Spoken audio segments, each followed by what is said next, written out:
Hello ನಮಸ್ತೆ friends, ಇವತ್ತು ನಾನ್ ಮಾಡ್ತಾ ಇದ್ದೀನಿ ವಡಾಪಾವ್. ಕುದಿಸಿದಂತ ಬಟಾಟೊ ತಗೊಂಡಿದ್ದೀನಿ, ಮತ್ತೆ ಇದು ಕಡಲೆ ಹಿಟ್ಟು ತಗೊಂಡಿದ್ದೀನಿ. ನಾನು 2 ಸ್ಪೂನ್ ಅಷ್ಟು ಅಕ್ಕಿ ಹಿಟ್ಟು ತಗೊಂಡಿದ್ದೀನಿ, ಟೇಬಲ್ ಸ್ಪೂನ್ ಅಷ್ಟು. ಮತ್ತೆ ಕೊತ್ತಂಬರಿ, ಮತ್ತೆ ಇದು ಬೆಳ್ಳುಳ್ಳಿ, ಇದು ಪುದೀನ ತಗೊಂಡಿದ್ದೀನಿ, ಹಸಿ ಮೆಣಸಿನಕಾಯಿ, ಒಂದು ಲಿಂಬೆಹಣ್ಣು, ಅರಿಶಿನ, ಕೆಂಪು ಖಾರದ ಪುಡಿ, ಮತ್ತೆ ಸಾಲ್ಟ್ ಇಷ್ಟು ತಗೊಂಡಿದ್ದೀನಿ. ಬನ್ನಿ ಹೇಗ್ ಮಾಡೋದಂತ ನೋಡ್ತಾ ಹೋಗೋಣ.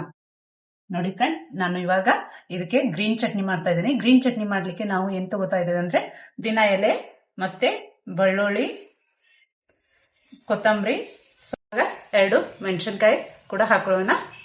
ಸಾಲ್ಟ್ ಹಾಕಿ ಉಪ್ಪನ್ನು ಹಾಕಿ ಮಿಕ್ಸರ್ ಮಾಡ್ಕೊಂಡು ಬರೋಣ ಬನ್ನಿ. ನೋಡಿ ಫ್ರೆಂಡ್ಸ್, ಈ ತರ ನಾನು ಮಿಕ್ಸರ್ ಮಾಡ್ಕೊಂಡು ಬಂದಿದ್ದೀನಿ. ಇವಾಗ ಇದು ಒಂದು ಬೌಲಿಗೆ ತಕೊಳ್ಳೋಣ. ಸ್ವಲ್ಪ ನೀರು ಹಾಕಿದ್ದೆ ನಾನು. ಈ ಕಪ್ಪಿಂದ ಅರ್ಧ ಕಪ್ ಅಷ್ಟು ನೀರು ಹಾಕಿದ್ದೀನಿ. ಇವಾಗ ನಾವು ಬಟಾಟೋವನ್ನು ಮ್ಯಾಶ್ ಮಾಡ್ಕೊಳ್ಳೋಣ. ಇದು ಚೆನ್ನಾಗಿ ಮ್ಯಾಶ್ ಆಗ್ಬೇಕು, ಅಂದ್ರೆ ನಾವು ಮಾಡಿದಂತ ವಡ ಸರಿಯಾಗಿ ಬರ್ತದ. ಈ ತರ ಮಾಡ್ಬೇಕು ಫ್ರೆಂಡ್ಸ್. ಇವಾಗ ಚೆನ್ನಾಗಿ ಇದು ಮ್ಯಾಶ್ ಮಾಡ್ಕೊಂಡಿದ್ದೀನಿ ಅಲ್ವಾ, ಇದು ಏನ್ ಮಾಡೋದಂತ ತೋರಿಸ್ತಾ ಹೋಗ್ತೇನೆ ನೋಡಿ. 1 ಸ್ಪೂನ್ ಅಷ್ಟು ಎಣ್ಣೆ ಹಾಕೊಳ್ಳೋಣ.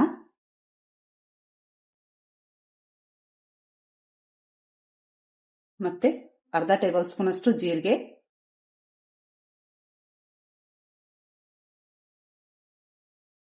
ಮತ್ತೆ ಸಾಸಿವೆ ಅರ್ಧ ಟೇಬಲ್ ಸ್ಪೂನ್ ಅಷ್ಟು. ಅಲ್ಲಿ ಮಾಡಿದಂತ ಹಸಿ ಮೆಣಸಿನಕಾಯಿ ಖಾರ ಹಾಕ್ತಾ ಇದ್ದೇನೆ ಇದಕ್ಕೆ.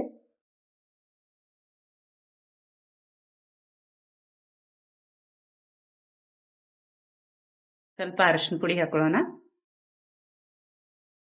ಎಲ್ಲ ಚೆನ್ನಾಗಿ ನಾವು ಎಣ್ಣೆಯಲ್ಲಿ ಮಿಕ್ಸ್ ಮಾಡ್ಕೊಳ್ಳೋಣ ಫ್ರೆಂಡ್. ನೋಡಿ, ಈ ತರ ಆದ್ಮೇಲೆ ನಾವು ಇದಕ್ಕೆ ಮ್ಯಾಶ್ ಮಾಡಿದಂತ ಬಟಾಟೆ ಕೂಡ ಹಾಕೊಳ್ಳೋಣ.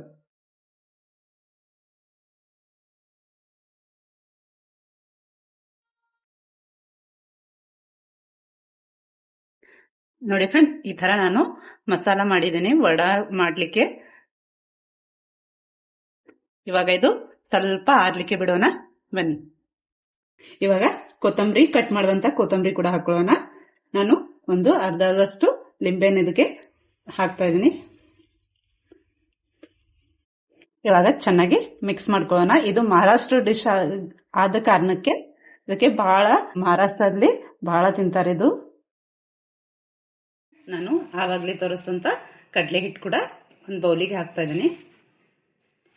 ಈ ಸ್ಪೂನಿಂದ ನಾನು 4 ಸ್ಪೂನ್ ಅಷ್ಟು ತಗೊಂಡಿದ್ದೀನಿ. 4 ಸ್ಪೂನು. ಮತ್ತೆ ಅಕ್ಕಿ ಹಿಟ್ಟು ಕೂಡ 2 ಸ್ಪೂನ್ ಅಷ್ಟು ಅಕ್ಕಿ ಹಿಟ್ಟು ತಗೊಂಡಿದ್ದೀನಿ. ಇದು ಅಕ್ಕಿ ಹಿಟ್ಟು ಹಾಕೋದ್ರಿಂದ ಕ್ರಿಸ್ಪಿಯಾಗಿ ಚೆನ್ನಾಗಿ ಆಗ್ತದ. ಇದು 2 ಮಿಕ್ಸ್ ಮಾಡ್ಕೊಳ್ಳೋಣ. ಇದಕ್ಕೆ ಸ್ವಲ್ಪ ಹಚ್ಚು ಖಾರದ ಪುಡಿ ಹಾಕೊಳ್ಳೋಣ.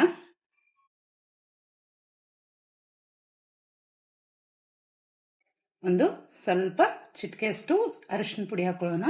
ಮತ್ತೆ ರುಚಿಗಾಗೋಷ್ಟು ಉಪ್ಪು.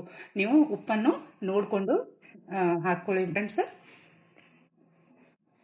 ಇವಾಗ ಇದಕ್ಕೆ ಸ್ವಲ್ಪ ಸ್ವಲ್ಪ ಅಂತ ನೀರು ಹಾಕ್ತಾ ಹಾಕ್ತಾ ಇದು ಎಲ್ಲ ಚೆನ್ನಾಗಿ ಮಿಕ್ಸ್ ಮಾಡ್ಕೊಳ್ಳೋಣ.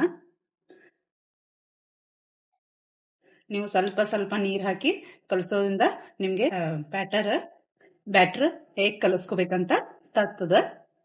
ಮತ್ತೆ ಬಹಳ ಥಿಕ್ಕು ಆಗ್ಬಾರ್ದು, ಬಹಳ ತಿಳುನು ಆಗ್ಬಾರ್ದು ಫ್ರೆಂಡ್ಸ್. ಇನ್ನು ಸ್ವಲ್ಪ ನೀರು ಹಾಕೊಳ್ಳೋಣ.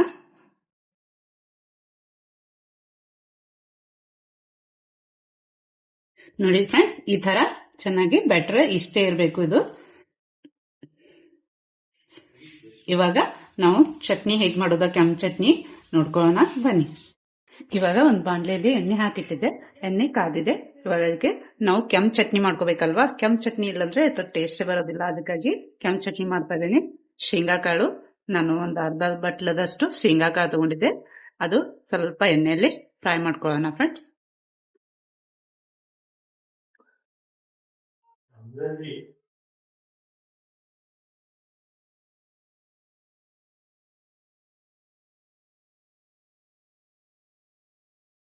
ಇವಾಗ ನಾನು ಇದು ಮೆಣಸಿನಕಾಯಿ ತಗೊಂಡಿದ್ದೀನಿ, 4 ಇದ್ದು. ಇದಕ್ಕೆ ಹೀಗೆ ಕಟ್ ಹಾಕಿದ್ದೀನಿ ನೋಡಿ. ಈ ತರ ಕಟ್ ಹಾಕೋಬೇಕು. ಹಾಕಿ ಇದು ಕೂಡ ತೆರೆದಿಟ್ಕೊಳ್ಳೋಣ.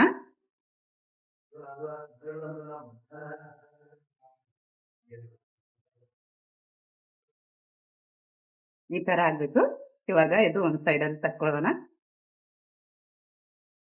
ಇವಾಗ ನಾನು ಆಗಲೇ ಬೆಟರ್ ಮಾಡ್ಕೊಂಡು ಇಟ್ಟಿದ್ದೆಲ್ಲ ಅದು ಈ ತರ ನಾವು ಸಣ್ಣ ಸಣ್ಣದಾಗಿ ಬುಂದೆಯನ್ನು ಮಾಡ್ಕೊಳ್ಳೋಣ. ಇತರದ್ದು ಇದು ಕೂಡ ಹಾಕ್ಬೇಕಲ್ವಾ ಚಟ್ನಿಯಲ್ಲಿ, ಅದಕ್ಕಾಗಿ ಅರ್ಧಂತ ಶೇಂಗಾ ಹಾಕೊಳ್ಳೋಣ. ಮತ್ತೆ ಇದು ನಾನು ಬೇಸನ್ ಗೋಂದ್ ಮಾಡಿದ್ದೀನಲ್ಲ ಅದು ಕೂಡ ಹಾಕಬೇಕು. ನಾನು ಇಲ್ಲಿ ಬೆಳ್ಳುಳ್ಳಿ ತಗೊಂಡಿದ್ದೀನಿ, ಬೆಳ್ಳುಳ್ಳಿ ಕೂಡ ಹಾಕೊಳ್ಳೋಣ. ಒಂದು ಪೂರ್ತಿ ಬೆಳ್ಳುಳ್ಳಿ ತಗೊಂಡಿದ್ದೀನಿ ಫ್ರೆಂಡ್ಸ್. ಇವಾಗ ಇದು ಮಿಕ್ಸರ್ಗೆ ಸ್ವಲ್ಪ ಕೆಂಪು ಖಾರ ಹಾಕೊಳ್ಳೋಣ. ಇದು ಪುಡಿ ಇದೆ,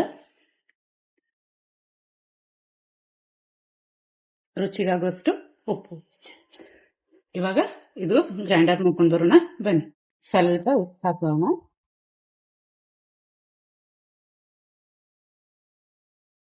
ಈ ತರ ನಾನು ವಡೆ ಮಾಡ್ಲಿಕ್ಕೆ ಟಿಕ್ಕಿ ಮಾಡಿಟ್ಟಿದ್ದೀನಿ. ಬನ್ನಿ ಫ್ರೆಂಡ್ಸ್, ಇದು ನಾನು ಆವಾಗಲೇ ಪೇಸ್ಟ್ ಮಾಡಿಟ್ಟಿದ್ದೆ ಅಲ್ವಾ, ಇದಕ್ಕೆ ಡೀಪ್ ಮಾಡ್ಕೊಳ್ಳೋಣ. ಡೀಪ್ ಮಾಡಿ ಎಣ್ಣೆ ಬಿಸಿಯಾಗಿದೆ, ಅದೇ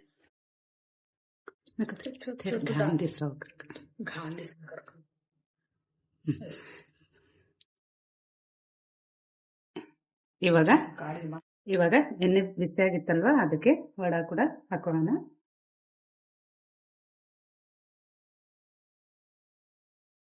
ಈ ತರ ಡಿಪ್ ಮಾಡ್ಕೊಂಡು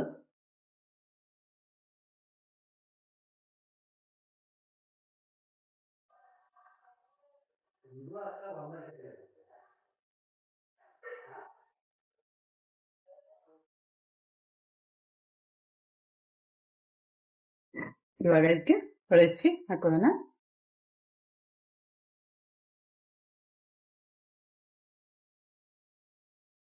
ಇವಾಗ ಇದು ತೆಗೆದುಕೊಳ್ಳೋಣ ಸೈಡಿಗೆ.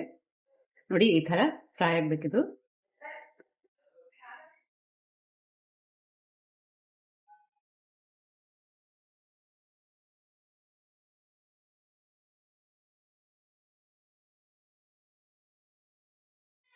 ನೋಡಿ ಫ್ರೆಂಡ್ಸ್, ನಾನು ಎಲ್ಲ ಥರದ್ದು ಮಾಡಿ ಚಟ್ನಿ ವಗೇರೆ ಮಾಡಿಟ್ಟಿದ್ದೀನಿ. ಇವಾಗ ಹೇಗೆ ತುಂಬೋದು ಅಂತ ತೋರಿಸ್ತಾ ಹೋಗ್ತೀನಿ ಬನ್ನಿ. ಇವಾಗ ಗ್ರೀನ್ ಚಟ್ನಿ ಒಂದು ಸೈಡಲ್ಲಿ ಗ್ರೀನ್ ಚಟ್ನಿ ಇಟ್ಕೊಳ್ಳೋಣ.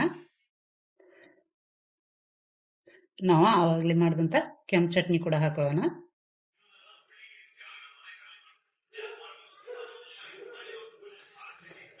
ಒಂದು ವಡ ಇಟ್ಕೊಳ್ಳೋಣ. ಮೆಣಸಿನ್ಕಾಯಿ ಮಸ್ತಾದ ವಡಾಪಾವ್ ರೆಡಿ. ನಾವು ಮಾಡಿದಂಥ ವಡಾಪಾವ್ ರೆಡಿಯಾಗಿದೆ. ನೀವು ಕೂಡ ಮನೆಯಲ್ಲಿ ಸಾಯಂಕಾಲ ಮಾಡಿ ತಿಂದು ಹೇಗಾಗಿದೆ ಅಂತ ಕಮೆಂಟ್ಸ್ ಬಾಕ್ಸಲ್ಲಿ ತಿಳಿಸಿ. ಲೈಕ್ ಮಾಡಿ, ಶೇರ್ ಮಾಡಿ. ವಿಡಿಯೋ ನೋಡಿದ್ದಕ್ಕಾಗಿ ಥ್ಯಾಂಕ್ ಯು ಫ್ರೆಂಡ್ಸ್.